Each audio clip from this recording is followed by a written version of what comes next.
पंकज साहब, ये जो आजकल मोबाइल सर्विस प्रोवाइडर्स हैं और इंटरनेट सर्विस प्रोवाइडर्स हैं, कुछ अर्सा पहले प्लेयर्स ज़्यादा हुआ करते थे तो कस्टमर्स के पास ऑप्शंस ज़्यादा होते थे, तो कॉम्पिटिटिवनेस होने की वजह से सर्विस अच्छी होती थी।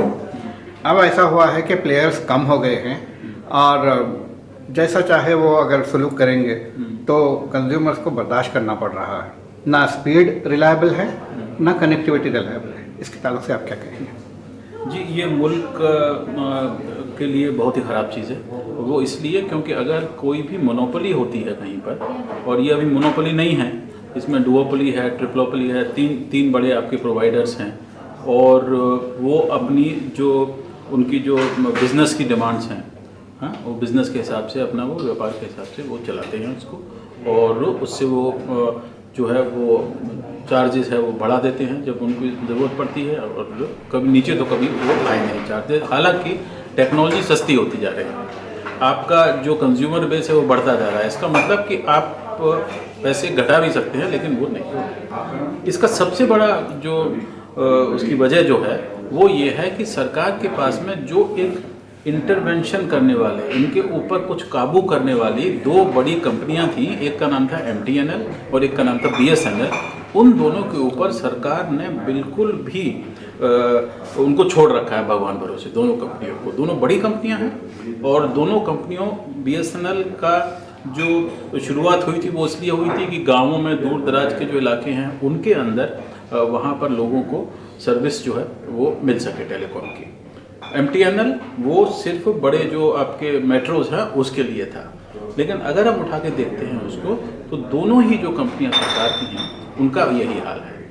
यही हाल जो है वो हमारे, आप समझ सकते हैं, एयरलाइन सेक्टर में हुआ है। एयर इंडिया और इंडिया एयरलाइंस फाइनली वो प्राइवेट हाथों में चली गई। तो ये जो पॉलिसी जो है कि बिना सोचे समझे प्राइवेटाइज करने की, कि उससे एफिशिएंसी बढ़ जाएगी, तो एफिशिएंसी तो बढ़ नहीं रही।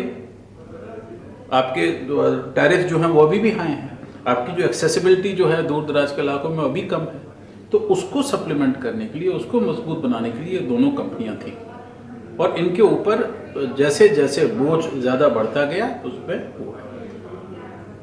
हम आगे अगर चलें और अगर हम ज़्यादा से ज़्यादा लोगों को टेलीकॉम को, इंटरनेट के ऊपर और डिजिटल, हम इंडिया की बात करते हैं और डिजिटल जो सिटीज़न की हम बात कर रहे हैं यहाँ पर DEF के उसमें सेमिनार में और समिट में, जब तक हमको बहुत ज़्यादा लोगों तक हम नहीं पहुँच पाएंगे, 100% ना भी पहुँचे, अगर हम 75-80% भी पहुँचे, जब तक हम नहीं पहुँचेंगे तब तक पूरे देश का, और ख़ासकर उन लोगों का जो दूर दराज लोगों में है, कोई फ़ायदा नहीं होने वाला है। और जब तक उन लोगों का फ़ायदा नहीं होगा, पूरे मुल्क का फ़ायदा नहीं हो सकता, क्योंकि सिर्फ आपके 35% लोग वो 100% लोगों का मुल्क नहीं चला सकते। तो ये बहुत ज़रूरी है, और इसके लिए जो पब्लिक सेक्टर के जो दोनों इदारे हैं उनके ऊपर ध्यान देना ज़रूरी है, उनको फंड करना ज़रूरी है, और उनको जितनी भी मदद मिले वो सरकार की ओर से देना बहुत ज़रूरी है। वरना हालात यही रहेंगे, आगे चल के हालात और बिगड़ सकते हैं। अगर आप देखें यूरोप में और अमेरिका में कि 2-3 जो हैं वो सिर्फ प्रोवाइडर्स होते हैं, और वो आपस में बात करके वो कर लेते हैं, और जो हाल एयरलाइंस का हुआ वही हाल शायद BSNL का और MTNL का आगे चल के हो सकता है। Thank you so much.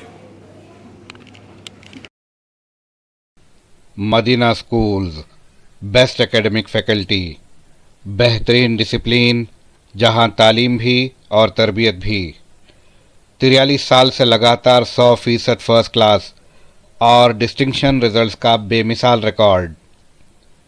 खेल कूद में भी गैर मामूली कारनामा। वक्त की रफ्तार और तकाज़ों से हमाहंग साइंस, कंप्यूटर और रोबोटिक्स लैब्स, और वो भी अफोर्डेबल फ़ीस स्ट्रक्चर में। एडमिशन्स के लिए कांटेक्ट कीजिए 9100441445 या 6304148143 पर। Himayat Nagar for boys and girls, Nampally for girls and boys up to 5th standard.